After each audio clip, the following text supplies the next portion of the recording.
जी दोस्तों नमस्कार। मेरे channel Priyanka vlogs and gardening में आपका बहुत बहुत स्वागत है। जैसा कि पिछले लास्ट व्लॉग में मैंने आपसे कहा था कि मैं कहीं जाने वाली हूँ और मैंने उसमें ये भी बताया था कि मैं विपश्यना 10 दिवसीय विपश्यना शिविर में जाने वाली हूँ। तो मैं वहाँ से आ चुकी हूँ और आकर के आज मैं आप लोगों के साथ अपना 10 दिवसीय विपश्यना शिविर का अनुभव शेयर करने वाली हूँ आपके साथ आज मैं। तो मेरा ये चौथा विपश्यना शिविर था यहाँ पर हमारे पास के क्षेत्र में। तो मेरा विपश्यना शिविर इस बार का बहुत ही बढ़िया रहा, बहुत ही शानदार रहा। और जैसे जो लोग विपश्यना के बारे में जानते होंगे, ये 10 दिवसीय होता है और एक्चुअली ये 12 दिन का होता है क्योंकि एक दिन पहले जाना होता है और 10 दिन के बाद 11वें दिन वापस आपकी छुट्टी होती है वहाँ से। तो इसमें 12 दिन लगते हैं। तो ये हमारे पास के क्षेत्र में हुआ था और जहाँ हुआ था ये बच्चों का छात्रावास है, हॉस्टल है। तो वो सरकारी हॉस्टल है। तो वहाँ पर ये हो रहा था। अभी 2 महीने की छुट्टी लगी है बच्चों की, गर्मियों की। तो उसमें ये हर साल होता है। तो इस साल मेरा नंबर लगा और मैं बहुत अपने आप को भाग्यशाली समझती हूँ कि मुझे अपने क्षेत्र में विपश्यना करने के लिए जाने का मौका मिला। तो मैं बताती हूँ अपना अनुभव आपको। इस बार का मेरा अनुभव इस प्रकार से हुआ कि एक दिन बीतते हैं, 2 दिन बीतते हैं मेरे। और जैसा कि पता है कि वहाँ सिटिंग होती है ध्यान के लिए, आपकी पर डे की 8 से 10 घंटे की सिटिंग होती है। धम्मा हॉल में ध्यान करने के लिए बैठाया जाता है। और उसमें मैं 3 दिन तक हमने आनापान की साधना करी। और करते करते मेरे पैरों में बहुत दर्द होने लग गया था, मतलब मेरी पिंडलियों में। एक्चुअली मैं जाते वक्त यही सोच रही थी क्योंकि मैंने बहुत गैप हो चुका था मेरा लास्ट विपश्यना का, जो जबलपुर जहाँ से मैंने किया था। तो मुझे लग रहा था कि मैं कर पाऊँगी कि नहीं कर पाऊँगी। और मुझे मेरे पैरों के दर्द की ज़्यादा चिंता हो रही थी क्योंकि मैं घर पे भी बैठा करती थी। तो उसमें मैं बैठ नहीं पाती थी पूरा 1 घंटा। तो फिर मैंने यही सोचा यहाँ घर पर कि मैं कैसे कर पाऊँगी, वहाँ कर पाऊँगी कि नहीं कर पाऊँगी। तो मैंने सोचा ठीक है, देखते हैं और करते हैं। पक्का मन करके मैं गई वहाँ, बैठी। 1 मिनट। उसके बाद तीसरे दिन होते होते मेरे पैरों में काफ़ी दर्द होने लग गया था। फिर मेरे को बहुत चिंता हुई कि अब क्या करूँ। हालांकि मैंने स्प्रे वगैरह ले गया था मुंह का। पर मैंने सोचा कि चलो ठीक है, स्प्रे कर लूँगी। और काफ़ी लोग मालिश भी करने लग गए थे तीसरे दिन, जो हमारी धम्मा वो इसकी शादिकाएँ लोग थी, शादिकाएँ लोग थी, वो सभी उनको देख करके मेरा भी मन हुआ। फिर मैंने सोचा कि नहीं, मैं देखती हूँ दर्द थोड़ा सहन करके कि क्या होता है आगे। फिर तीसरे चौथे दिन जब विपश्यना की साधना हुई, विपश्यना का वो हुआ, अभ्यास हुआ। उसके बाद उसके बाद जो मेरा पैर दर्द हो रहा था, काफ़ी हद तक मुझे रिलीफ मिल गया। पहले अधिष्ठान के बाद दूसरे ही अधिष्ठान में मुझे बहुत ज़्यादा रिलीफ मिल गया था। वो 1 घंटे का अधिष्ठान होता है, उसमें मुझे काफ़ी रिलीफ मिल गया था। और मैंने सिर्फ एक बार 10 दिवसीय शिविर में सिर्फ एक बार मैंने स्प्रे किया है। और एक लास्ट मेरा 7वें दिन में दर्द हो रहा था। शायद हो सकता है कि वो जमा किया हुआ दर्द हो, जो लास्ट वाला हो। तो इसलिए वो मुझे सिर्फ घुटनों पे करना पड़ा।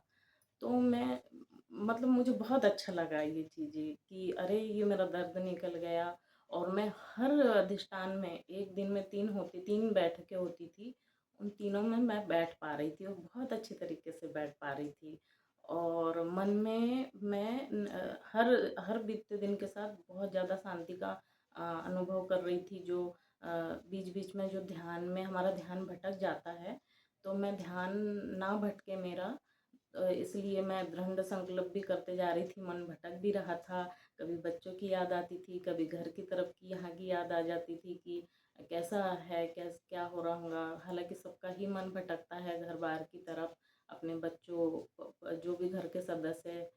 तो ये मन भटकता है, मन तो भटकता ही है, क्योंकि हमारा स्वभाव ही ऐसा हो जाता है। तो वो एक दिन बीतता है, 2 दिन, 3 दिन, फिर वो अपने आप उसका बनता ही है भटकने का। तो मेरा भटका, हालाँकि मैंने शांत कर लिया अपने मन को, और फिर ऐसे बीतते-बीतते मेरे साथ 7वें दिन फिर मुझे ठीक नहीं लगने लग गया था। ऐसा लग रहा था कि अब इच्छा हो रही है जाने की। फिर शाम की जो बैठक थी उसमें मैंने बहुत अपना मन लगाया कि नहीं, हम जो करने आए हैं, जो सीखने आए हैं, जिस विद्या को हम सीखने आए हैं, तो उसमें हमें दृढ़ संकल्प करके सीखना चाहिए। तो मैंने उस समय बहुत दृढ़ संकल्प किया और हर जगह से अपना मन हटा करके इस साधना को सीखने में लगाया। अब मैं ये बताना चाहती हूँ कि जो जिन लोगों को ये नहीं पता है कि विपश्यना क्या होती है, किस प्रकार की साधना होती है, क्या इसकी पूरी प्रोसेस है, शुरू में क्या होता है, और फिर चौथे दिन विपश्यना की क्या साधना होती है, तो ये पूरा का पूरा कोर्स ऑनलाइन अवेलेबल है। गूगल पे आप www.vipassana.com पे विपश्यना शिविर के नाम से आप इसको सर्च कर सकते हैं गूगल पे, क्रोम ब्राउज़र पे भी, और ये अवेलेबल है। ये कोर्स ऑनलाइन भी होते हैं, ऑनलाइन आप इसको भर सकते हो इसका फॉर्म, और ये ऑफलाइन आसपास के आपके शहरी क्षेत्रों में भी होते हैं। और जहाँ जिन लोगों को विपश्यना के बारे में जानकारी है, आप जो आपके लोकल व्यक्ति है, जो आपके लोकल पर्सन है, आप उन लोगों से भी पता कर सकते हैं विपश्यना के बारे में। और नहीं है कोई, किसी अगर आपके किसी भी लोगों को कोई जानकारी नहीं है, तो आप डायरेक्ट गूगल से सर्च करके इसके बारे में जानकारी ले सकते हैं, और आप इजीली फॉर्म भर सकते हैं इसका। हाँ, ये आपके शहरी क्षेत्रों में होता है अधिकतर 10 दिवसीय शिविर। ये 1 महीने में, जहाँ बड़े क्षेत्रों में शहरों में होता है जहाँ, तो वहाँ 1 महीने में 2 बार भी होता है। तो आप भर सकते हैं। अब आप सोचेंगे कि ये विपश्यना किस काम में आएँगी? क्या है इसका वो?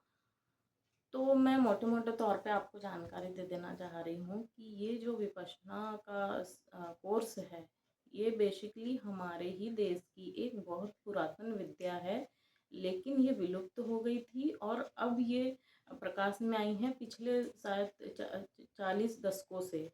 हमारे करीबी देश से आई है एक, वो आपको सारी जानकारी वहाँ मिलेंगी गुरुजी द्वारा। मैं मोटे-मोटे तौर पे बताना चाहती हूँ आपको। तो ये हमारे ही देश की थी, जो विलुप्त हो गई थी। बड़े शुद्ध रूप में इसको संभाल के रखा हमारे करीबी देश ने। वहाँ से हमारे ही देश के एक आचार्य ने, एक गुरुजी ने उन लाया हमारे देश में, लोगों को बाँटा, बहुत बाँटा, बड़े करुणा के चित्त से बाँटा, और आज हमारे इसमें ये है। ये बेसिकली हमारे मन की शांति के लिए है। हम जो अपना जीवन जीते हैं, हम जो अपना कर्म करते हैं, और कैसे इन कर्मों में, इस जीवन शैली में इतने लिप्त हो जाते हैं कि हमारी जो मन की प्रक्रिया इतने तेजी से चलने लगती है कि हमें शांति का अनुभव कहीं भी नहीं होता है हमारे जीवन में। यह एक्चुअली जो शांति है वो क्या होती है, हमें पता ही नहीं चल पाता है। तो वहाँ आप जाइए, आपको बिल्कुल पूरा जो प्रोसेस है, बिल्कुल साइंटिफिकली प्रोसेस है। कोई इसमें विशेष तौर के धार्मिक जंजाल नहीं है, कोई विशेष आप संप्रदाय से कोई लेना देना नहीं है इसका।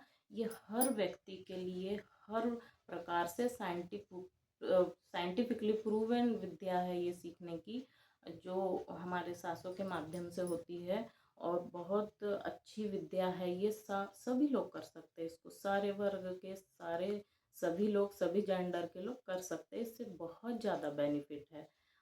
जैसा कि मैंने बताया, मानसिक शांति के लिए, शरीर के जो भी आपके विकार निकल जाते हैं। देखिए, शरीर के जो रोगों का कारण है, उसका बहुत बहुत क्या, पूरा ही सिस्टम आपके मन से भी जुड़ा रहता है। पेट से तो जुड़ा रहता ही है, स्टमक से, लेकिन आपके मानसिक विचारों से भी जुड़ा रहता है। तो वो विचार आप यहाँ नहीं पकड़ सकते, वो विकारों को आप यहाँ दमन नहीं कर सकते, घर में आप चाहे जितना वहाँ का वाइब्रेशन ऐसा होता है, वहाँ बहुत सारे लोगों के साथ आप विपश्यना करोगे, ध्यान साधना करोगे, तो वहाँ आपको इन इन जंजालों से निकलने का बहुत बड़ा सुअवसर मिलेगा। तो जिस किसी को भी अगर अपने चाहिए मानसिक शांति की खोज में, जो भी लोग हैं, वो ज़रूर जाइए, ज़रूर इस साधना को, हमारे ही देश की जो विलुप्त हुई साधना है उसे करिए, और इस चीज़ का ज़्यादा से ज़्यादा लाभ उठाइए आप सभी लोग। मेरी बहुत विनती है आप सबसे, आप सभी जाइए और लाभ उठाइए और देखिए आपके ज़िंदगी के कुछ 10 दिन 12 दिन आपको देना पड़ेगा, और फिर इसका वो देखिए कि इसके आगे क्या-क्या आपको लाभ मिलता है। तो जी दोस्तों, यही था मेरा विपश्यना शिविर का अनुभव जो मैंने आपके साथ शेयर किया, और मेरी बस यही मंगल कामना है आप सभी लोगों के लिए कि आप अपनी जो विकारों से आप निकलिए, आप बहुत अच्छा शांति का जीवन जिए सब लोग, और ज़रूर विपश्यना करिए, यदि आप करना चाहे तो ज़रूर करिए। बस यही था मेरा आज का व्लॉग में आपको जानकारी देने का, 10 दिवसीय शिविर के, विपश्यना शिविर की। जी, बहुत बहुत धन्यवाद सभी लोगों का। मेरे चैनल को आप सब्सक्राइब कीजिए, प्रियंका व्लॉग्स एंड गार्डनिंग को। थैंक यू दोस्तों। जी दोस्तों, जैसा कि मैंने आपको बताया कि ये ऑनलाइन होता है, सॉरी मैं थोड़ा सा भूल हो गई मुझसे कहने में। इसका ऑनलाइन फॉर्म भरा जाता है, ना कि ऑनलाइन होता है। इसका ऑनलाइन फॉर्म भरा जाता है, और फॉर्म भरने के बाद आपको विपश्यना सेंटर पे पहुंचना होता है। तो इस गलती के लिए मैं माफ़ी चाहती हूँ। तो आप सिर्फ इसका ऑनलाइन फॉर्म भरिए, और जहाँ ये शिविर होता है वहाँ पर आपको इसके लिए जाना पड़ेगा। जी दोस्तों, नमस्कार।